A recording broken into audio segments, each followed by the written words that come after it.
Nouakchott, ce 1er août 2024, le Centre international des conférences Almira Bitoun focalise toutes les attentions.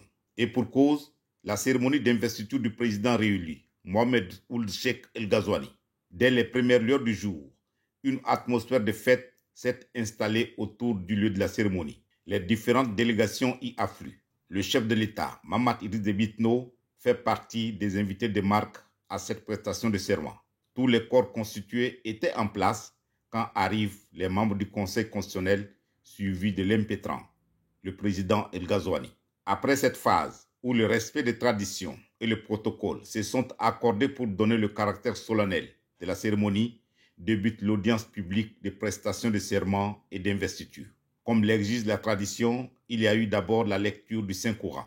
C'est ensuite que le président du Conseil constitutionnel, Diallo Mamadou Batia, a pris la parole pour l'ouverture de la séance suivie de la lecture des résultats de l'élection présidentielle du 29 juin 2024. Puis est venu le moment tant attendu, la prestation de serment du président élu, Mohamed Ould Cheikh El Ghazouani.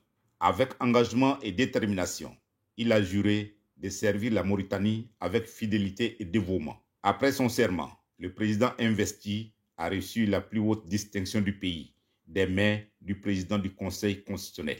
L'exécution de l'hymne national, suivie de tirs de 21 coups de canon, ont salué ce moment solennel. Dans son discours d'investiture, le président El Ghazouani a présenté les grandes priorités de son mandat pour redonner confiance et espoir aux Mauritaniens.